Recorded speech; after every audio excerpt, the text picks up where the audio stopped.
Bismillahirrahmanirrahim. Assalamualaikum warahmatullahi wabarakatuh. Waalaikumsalam warahmatullahi wabarakatuh. Amin ya rabbal alamin. Ya memang keluarga itu kan enaknya itu kan guyub, kalau orang Jawa bilang guyub itu kan ketemu, ngumpul, ngobrol, enak, nyantai seperti itu. Nah kalau memang tahu-tahu anak itu sudah gede, hobinya ngeluyur, hobi loh ya, atau dia suka untuk refreshing itu selalu di luar, selalu dengan teman-teman ya, refreshingnya itu seperti itu. Nah itu yang pertama kali itu sebenarnya yang salah bukan anaknya dulu, yang salah ini orang tuanya biasanya. Orang tuanya bisa aja dulu itu hobinya refreshing, hobinya ngeluyur. Kalau udah ngeluyur tuh seneng di sini tuh, jauh dari rumah itu seneng di sini. Itu seorang tua loh ya, ini entah ayah entah ibunya itu seperti itu. Nah kalau umpamanya ibunya nggak suka ngeluyur di rumah, pokoknya kalau umpamanya ibunya itu pulang kerja ya di rumah aja. Nah ini dirunut ini biasanya bisa aja dari si ayahnya. Bagaimana ayahnya dulu itu bekerja, bagaimana ayahnya dulu sebelum bekerja itu kan diperlihatkan. Kalau memang ayahnya dulu pada waktu mudanya hobinya ngeluyur, pulang itu harus dijemput sama orang tuanya. Lah ini kan sudah punya genetik dia. Lah kalau sudah punya genetik itu nikah kemudian pengen anaknya itu tertib di rumah, lah ya nggak bisa. Itu namanya nyuruh, tapi dia tidak mengerjakan. Nah itu masuk ke dalam kabura mantan indallahi an taqulu ma la taf'alun. Nah kemarahan Allah mendekat dengan orang yang menyuruh orang lain itu melakukan kebaikan, memberikan nasihat kepada orang lain untuk melakukan kebaikan, tapi dia tidak melakukan. Nah itu dosa besar karena Allah marah. Nah di titik inilah yang harus diketahui. Makanya kenapa kajian-kajian Islam itu sebenarnya mengajak orang itu baik, mengajak orang itu baik, mau anak muda bagaimana caranya mengelola diri agar menjadi besok itu orang tua yang soleh atau solehah, itu ya harus belajar agama dengan baik. Dan harus dikerjakan, ya, belajar itu harus dikerjakan, tidak hanya cuma hafal aja. Kalau hafal aja maunya nyalain orang nanti dia. Nah harus dikerjakan. Nah pada saat umpamanya anaknya ngeluyur hobinya, umpamanya anak mutung atau anaknya Pak Cici ini maunya ngeluyur, tidak betah di rumah, ini dari mana sebenarnya? Umpamanya kamu atau Haji C sama-sama nih, umpamanya Haji C itu nggak hobi ngeluyur, istrinya nggak hobi ngeluyur juga sih, nggak terlalu lah. Ngeluyur sih punya tapi nggak terlalu, tetapi kenapa anaknya nggak betah di rumah? Bisa aja anaknya itu nggak cocok dengan Haji C, sama ayahnya, atau anaknya nggak cocok dengan ibunya. Itu sebenarnya harusnya orang tua tahu, kenapa anak saya itu kok nggak betah di rumah, itu harusnya tahu, sehingga dia akan mendidik anaknya. Paling tidak dia akan mendidik dirinya sendiri, gimana caranya anak saya itu jadi anak yang soleh atau solehah. Jadi bukan hanya nyuruh-nyuruh anaknya terus dia sendiri nggak taunya, nggak mau melakukan apa yang sama seperti dia suruh kepada orang lain sebenarnya. Nah di titik inilah sebenarnya menjadi dasar. Ada umpamanya Haji C yang anaknya nggak betah di rumah karena apa? Nggak cocok sama ibunya, namanya umpama tuh. Tapi kalau ditanyain, kamu gimana mau di rumah sama mama begini tuh, nggak mau aku daripada dosa, dijawab.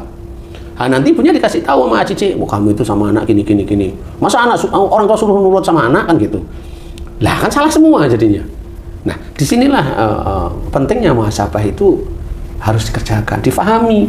Bukan persoalan orang tua itu harus nurut anak, bukan di titik itu. Tetapi mengajarkan atau menjadikan anak ini paham, dia harus hormat dengan orang tua. Nah, kalau orang tua itu menginginkan anak hormat kepada orang tua, ya orang tuanya berusaha belajar memahami, belajarlah hormati anak, atau belajarlah hormati suami, atau belajarlah hormati istri, kan begitu sebenarnya. Sehingga nanti anak di dalam perkembangannya itu ngerti, oh orang tua saya itu saling hormat, ya kan gitu. Sehingga si anak itu betah di rumah, ya betah, ngeluyur nggak lama-lama gitu. Bukan ngeluyur itu mau refreshing, enggak, dia melakukan aktivitas memang. Tapi selesai ya pulang, aktivitas selesai ya pulang, begitu. Tidak umpamanya dia aktivitas di luar kemudian sampai jam 1, jam 2 malam, jam pagi maksudnya baru pulang. Lah ini kan ngeluyur namanya. Nah, disinilah yang harus kita ketahui. Betah atau tidaknya anak di rumah itu juga tergantung orang tuanya. Jadi jangan menyalahkan si anak, nggak boleh juga. Karena si anak juga nggak betah lihat orang tuanya. Gitu. Karena selalu diajak berantem. Satu umpamanya. Jadi kalau umpamanya itu ada di Haji C harus ngasih tahu kepada istrinya. Sampai kapan dikasih tahu? Sampai akhir hayatnya. Dikasih tahu, jangan seperti ini kamu sebagai orang tua umpamanya. Nah, sampai memahami, mengerti dan sebagainya. Penting kasih tahu terus. Kalau anaknya masih belum ini, di luar kendali, di luar pengetahuan istri, anak juga harus dikasih tahu. Karena nanti kalau anak dikasih tahu di depan istri, istrinya malah nyalain anaknya lagi. Gitu. Ya kan seperti itu. Jangan, itu harus di luar pengetahuan istri lah umpamanya. Sehingga anak itu juga nggak merasa malu dia disalahkan, tetapi dia juga mau mendengarkan. Kalau umpamanya ayahnya baik kan dia mau juga dengerin. Tapi juga ayahnya ngasih tahu pada orang tua, istrinya, si ayah ngasih tahu pada istrinya. Di titik inilah keluarga ini sakinah.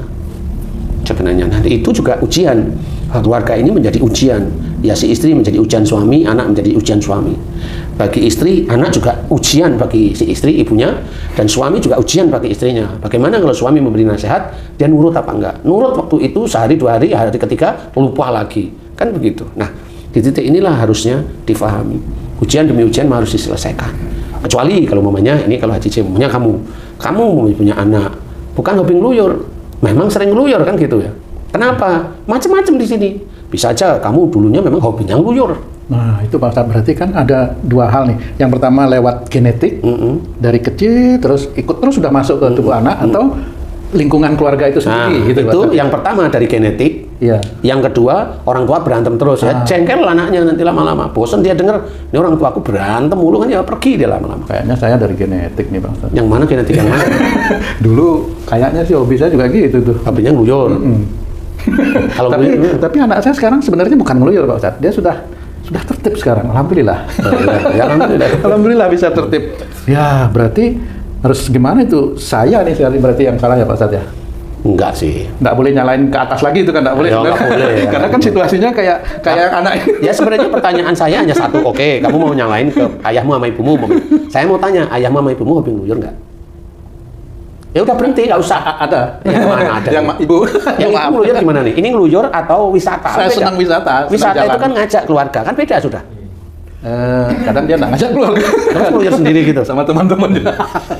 Punya perkumpulan ibu-ibu. Itu siapa tuh? Istri saya juga kayak gitu. Belum anu ya, saya udah anu loh. Kok kebetulan kita sama, kita korban. Kok korban ya? Korban kok seneng kan gitu? Korban itu kan sedih, aduh, kamu korban seneng. Ya, nggak bisa. Oh, berarti ada dari genetik, ada lingkungan di keluarga itu Ya, setelah besar itu. setelah mulai besar itu kan ngerti. Akhirnya kalau umpamanya nih, anakmu itu umpamanya sama kamu itu selalu berantem terus. Nah, itu kan anakmu nggak suka. Anakmu umpamanya nggak berantem, umpamanya tahu perilaku kamu itu nggak baik, nggak suka juga. Lihat wajahmu itu malas gitu. Nah, ini macam-macam. Ada mama anakmu yang satu hobinya ngeluyur, yang satu itu di rumah aja. Lah, yang satu ngeluyur kan satunya nggak ikut ngeluyur. Karena yang di rumah itu udah membudekkan dirinya, telinganya sebenarnya. Di rumah maksudnya di dalam kamar Di gitu? dalam kamar mulu gitu. Jadi udah nggak mau tahu. Tapi dilihat tahu. Coba mamanya, kalau kamu ngomong sama anakmu di rumah terus itu, kalimatnya nyenengin atau nggak nyenengin? Kalau kalimatnya nyenengin, hebat anakmu sudah. Tapi kalau anakku kayak nyindir terus nih sama saya, lah berarti memang dia nggak suka sama kamu. Kan gampang cara nilai seperti itu. Tapi kalau dia omongnya nyenengin kamu, kayak, oh ini anak baik insya Allah. Dia mencoba tidak melakukan aktivitas yang provokatif sama Ustadz kan dari awal dibahas cuma orang tua nih. Di pihak anak sendiri menghadapi orang tua yang seperti itu dan dia ini di hatinya ini kacau lah istilahnya. Udah nggak mau tahu di rumah aja, keluar nggak mau di rumah. Atau sebaiknya seorang anak tuh harus gimana Ustadz? Nah, umpama nih, Tung nih punya anak kayak gitu. Dilalah mamanya sama saya ke rumah. Kalau mamanya ngapain sih kamu ngeluyur? Mamanya, habis ini papa saya begini kan curhat. Ya kan bisa aja ngomong lah. Papamu itu orang tuamu, kamu harus hormat. Kamu nggak boleh marah. Kalau kamu marah, besok kalau kamu dapat suamimu itu yang sama seperti kamu dengan papamu. Keras, kaku, emosional. Kamu milih mana? Oh, saya nggak mau punya suami kayak gitu. Ya sudah berubah. Nah, perubahan itu kan menjadi memahami dia, walaupun ada sesuatu yang tidak nyaman di rumah umpamanya atau ketemu dengan orang tuanya tidak nyaman, tapi karena dia menginginkan punya suami baik, akhirnya itu kan dinyaman-nyamankan dan berusaha untuk damai dengan keadaan dengan orang tuanya, damai walaupun Damai dengan keadaan. tapi dia berusaha damai. Nah, anak yang seperti ini bagus. Seperti itu, alhamdulillah baguslah dia mulai mengerti. Nah, anak yang seperti itu jarang. Tetapi ya memang harus jarang tapi ada lah. Makanya yang seperti itu, ya mudah-mudahan nanti apa yang diharapkan itu benar-benar bisa terjadi selama orang tuanya nggak bikin masalah. Amin. Kan gitu. Kalau orang tuanya bikin masalah lagi, ya sudah. Ini aku sudah berusaha baik-baik, masih aja seperti ini. Lah. Ah udah, kebencian yang sebenarnya sudah mau hilang itu muncul lagi. Teng. Akhirnya ya gimana mau memaafkan? Kan gitu akhirnya. Ya memang bukan tidak memaafkan, tapi kan kejengkelan itu selalu ada. Berarti si anak ini kerja keras ya untuk menanamkan akidah yang kuat ya menghadapi keluarga. Yang lebih kerja keras itu yang ngasih nasihat ke anak itu sendiri sebenarnya. Tempat curhatan. Iya, karena orang tuanya begitu. Gimana coba? Nah, tapi kalau orang tuanya nanti kembali, ya Allah alam nggak ngerti. Akhirnya akan dibalik bahwa nanti dapatnya pasangannya anak-anaknya itu ya seperti keadaan sehari-hari itu. Nah itu kan harus difahami. Kalau menginginkan keluarganya memang baik harus dirubah mulai sekarang. Jadi keluarga yang sakinah mawaddah warahmah itu bukan hanya cuma doa tapi kerjakan, saling memahami, saling mengerti, saling sayang, saling support, istilahnya saling menasehati kalau orang tua kepada anak ya, imam kepada istri saling menasehati, kan seperti itu. Istri tahu kalau sebagai makmum ya mau mendengarkan suami. Kalau nggak mau Ustaz, lah kenapa tanyain kenapa kamu nggak mau kalau dikasih nasihat? Tanya kan gitu, kan nggak bisa berhenti. Oh istri saya nggak mau, lah kenapa dia nggak mau kan ditanya gitu. Karena dia belum melakukan. Nggak tahunya jawabannya ini Ustaz, saya visi ya saya belum kembali baik. Kan udah jelas kan gitu. Kan sudah gitu kan ya sudah benar istrimu walaupun salah sebenarnya. Benar itu di titik belum mau menerima. Salah itu karena tidak mau menerima, kan sama di titik itu sebenarnya. Nah ini harus difahami bahwa kalau kita menginginkan keluarga kita itu insya Allah bertemu nanti di akhirat itu di surga, di dunia ini kita itu tempat untuk mengerjakan akhlak-akhlak baik kepada istri, kepada suami, kepada anak-anak, itu kan seperti itu, terhadap lingkungan juga. Nah, di situ mudah-mudahan nilai kita itu akan baik di hadapan Allah Ta'ala insya Allah ya. Nah, hal tersebut harus dikerjain. Makanya bagaimana anak itu bisa betah di rumah, ayo belajar orang tua. Kita sebagai orang tua harus bagaimana? Harus bagaimana? Kasih anak itu nyaman di rumah. Kalau orang tua itu ngomongnya itu provokatif, anak itu yang ada nilai-nilai baik nggak mau dia, pasti pergi dari orang tuanya, nggak mau, nggak betah, dia akan pergi. Karena apa? Diprovokasi terus. Takut nggak tahan melawan ya. Nah, takut dia nggak tahan melawan, akhirnya dia harus pergi. Karena apa? Dia memang harus menyelamatkan orang tuanya, bukan karena dia marah, belum tentu dia marah, tapi dia menenangkan hati untuk tidak melawan orang tuanya. Mending saya yang pergi, yang ngalah kan gitu, daripada orang tua saya itu malah bikin dosa. Tidak tahu sebagai orang tua bagaimana, tidak tahu sebagai imam bagaimana, seperti itu. Begitu. Jadi tetap ilmu genetik itu tetap ada, karena tidak mungkin kalau bapaknya baik, ibunya baik, anaknya ngeluyur. Enggak. Berarti itu bukan anakmu, anak tetangga atau anak temenmu kan gitu. Tidak masuk ilmu genetik di situ Pak Ustadz ya? Masuk. Tapi lah kan genetik dari temennya itu, jadi genetik itu gitu. Oh iya bisa itu ya. Genetik yang itu. Iya benar, tetap ada genetiknya ya, tapi bukan dari orang tua. Kan seperti itu, makanya harus belajar. Mulai saat ini kita harus belajar berjuang. Di dunia ini memang berjuang mengalahkan hawa nafsu kita, berjuang melawan hawa nafsu, mengalahkan terus menerus, walaupun sulit terus menerus kerjakan.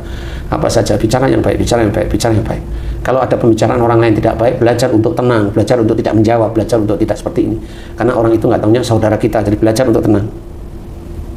Tidak belajar untuk emosi seperti itu apapun bentuknya, sehingga nanti kita termasuk nanti di golongan orang-orang yang sabar, orang-orang yang bertakwa kepada Allah Ta'ala ya, insya Allah seperti itu. Jadi berdoa yang baik kepada Allah Ta'ala, ikhtiarkan apa yang menjadikan doa itu, ikhtiarkan. Kalau sakinah, ikhtiar dengan istri. Kalau dia masih nggak mau, tanya kenapa kamu nggak mau, tanya. Intinya kalau saya tanya, jangan diem. Kalau kamu diem nggak akan selesai sampai kamu mati nanti. Tanya kenapa dia nggak mau. Dan harus berani, laki-laki itu harus berani berbuat, harus berani bertanggung jawab. Iya, bertanggung jawab, harus berani seperti itu. Jangan berbuat terus berani delik, ayo ngapain, ngumpet aja ya. Harus difahami bahwa anak yang memang hobinya ngeluyur itu insya Allah disebabkan dari kedua orang tua. Lingkungan itu hanya membentuk aja. Insya Allah seperti itu, mudah-mudahan ini manfaat. Amin. Wallahu a'lam.